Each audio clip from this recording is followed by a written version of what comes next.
In a world where money, debt and war are the foundations of this society, one man's knowledge, teachings and concepts had made certain government departments extremely fearful of him.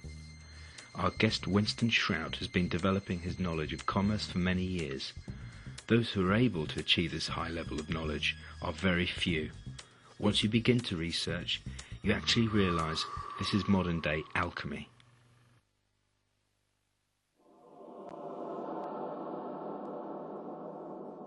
Winston, just to kind of bring us into this, how did you get into commercial redemption and commerce as a whole? It had to do with an interest.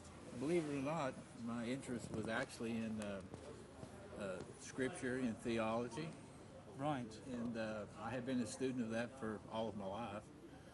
And then as I came later on in my life, I had an opportunity to come upon this information, and then I saw such a close parallel of commerce to scriptural truth, although it's not the same thing. It's a very, very close parallel, and then I started to study the mirror and found out that commerce was a mirror of truth. And so it was very, at that point, it became very, very simple to understand the concepts of commerce, you see. Now, actually, the phrase that's used is commercial redemption, and that phrase was coined as a result of the effort of a man, and I'll leave his name out. He doesn't like public exposure. But anyway, during the 1980s in the United States, in the Midwest, there was a great problem with the bankers foreclosing on the farms. So farms were basically being put out of business because banks were refusing to extend them credit. Not so much extending credit, they had already extended the credit. And then they were calling in the debts. They were foreclosing. And so the man in the Midwest had actually started out trying to develop methods to save the farms because he knew the value of food. And so he was trying to save those situations when he started to develop the technology. Actually, he had a great deal of training in banking. His grandfather owned a couple of banks, and his father was involved intimately with the government in funding and different things that pertain to the farming industry. And so he had a great deal of knowledge of the inner workings of the bank. And so he set about to develop a process to prevent the loss of the banks. And eventually the term commercial redemption had to do with his knowledge of commerce and how to apply it to save the farms. And so that's what his initial thrust was. And then over a period of time, there were a few men around him who understood commerce, accounting, and all those things very well. And so they started to look at the remedies that were available in our present situation. The United States and all of the, as I coined the term, all of the civilized nations are involved in bankruptcy under the admiralty for jurisdiction.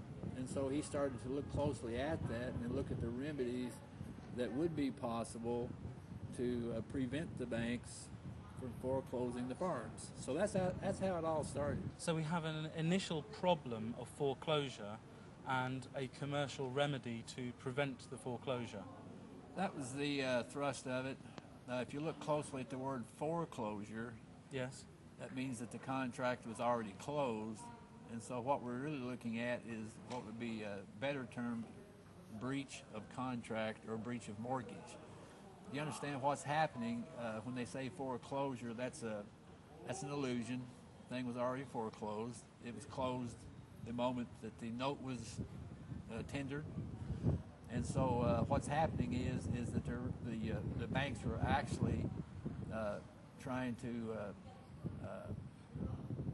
they were trying to say the farmer was in breach, but as you know, in the mirror, things are not as they appear, and so actually, technically, it was the bank that was in breach of mortgage contract, and the biggest problem that was causing that, or the thing that was causing the illusion, was the fact that the banks were doing off-balance sheet ledgering, which has now caught up with them, with global banking coming in now and demanding that they bring all of those balance sheets back on ledger.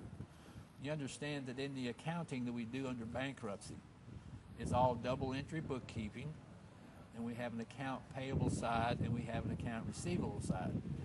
On the account payable side, the maker of the note is the creditor and the bank is the debtor, but on the account receivable side, the maker is the debtor and the bank is the creditor. But if you combine those two sides of the accounting together, you come out with a zero balance, demonstrating that the contract was in fact foreclosed. So what has happened is the banks have taken the account payable side off ledger, leaving the account receivable side showing that the maker of the note is actually the debtor. So what's happening now in the banking world, there's a big move, Basel III agreements. That's what they're doing. They're bringing them back. Basel II. Say again? Basel II. Actually, it's got to 3 now. It's got to 3 now. Yeah. They're instituting that now. Oh, right. And this is something that's not being talked about very much. No, not very much. But those things were necessary because the commercial banks, and I use that term loosely because they're not really a bank. They're really a debt servicer. That's all they are. And so the debt servicers / banks and so forth have been hiding the fact that the maker of the note was actually the creditor of the whole thing. And so the accounts receivable turns into a security, and they're trying to collect on that. So you have to look in the mirror when you start to talk about... Hello? Sure. Yeah. Whatever you're doing, you can't be doing unless you've got permission. We've just been moved on. Clearly the authorities don't like us talking about controversial subjects.